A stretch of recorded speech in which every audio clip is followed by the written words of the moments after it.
Dear children, today we are going to learn about the making of a global world, Chapter 4 in History, Part 1. When we talk of globalization, we often refer to an economic system that has emerged since the last 50 years or so. But as you will see in this lesson, the making of the global world has a long history of trade, of migration, of people in search of work, the movement of capital, and much else. As we think about the dramatic and visible signs of global interconnectedness in our lives today, we need to understand the phases through which this world in which we live has emerged. Silk routes link the world. The name Silk routes points to the importance of westbound Chinese silk cargoes along this route.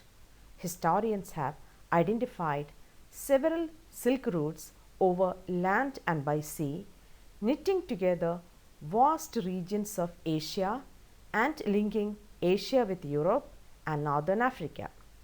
They are known to have existed since before the Christian era.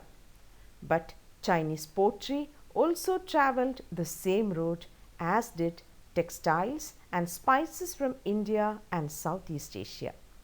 In return, precious metals, gold and silver flowed from Europe to Asia. Early Christian missionaries traveled through this route to Asia, as did early Muslim preachers a few centuries later. Much before all this, Buddhism emerged from eastern India and spread in several directions through intersecting points on the Silk routes.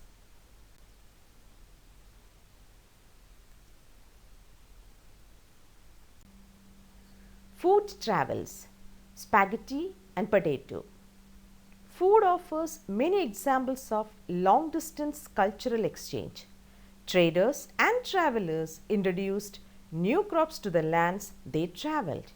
Even ready foodstuffs share common origins. Foods such as potatoes, soya, groundnuts, maize, tomatoes, chilies, sweet potatoes was not of indigenous origin until about 5 centuries ago. These foods were introduced by Christopher Columbus. In fact, many of our common foods came from America's original inhabitants, the American Indians. For example, spaghetti and noodles. It is believed that noodles traveled west from China to become spaghetti. Perhaps Arab traders took pasta to 5th century Sicily, an island now in Italy. Similar foods were also known in India and Japan. So, the truth about their origin may never be known. Such guesswork suggests the possibilities of long distance cultural contact even in the pre modern world.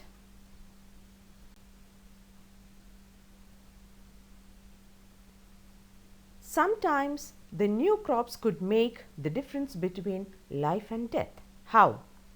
Europe's poor began to eat better and live longer with the introduction of the humble potato. Ireland's poorest peasants became so dependent on potatoes that when disease destroyed the potato crop in the mid 1840s, hundreds of thousands died of starvation. These starvation deaths were called the Irish potato famine. Conquest, disease and trade. The pre-modern world shrank greatly in the 16th century after European sailors found a sea route to Asia and also successfully crossed the Western Ocean to America. For centuries before, the Indian Ocean had known a bustling trade with goods, people, knowledge, customs, etc., crisscrossing its waters.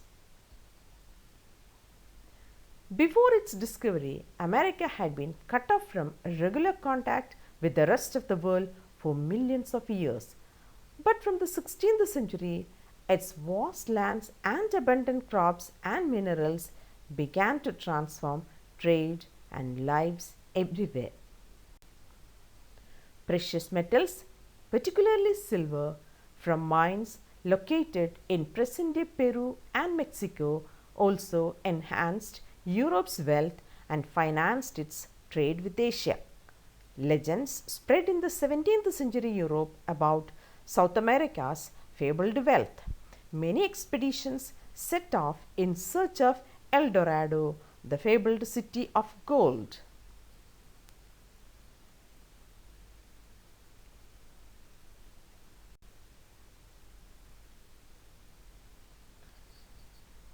The colonization of America was not just a result of superior firepower. In fact, the most powerful weapon of Spanish conquerors was not any conventional military weapon.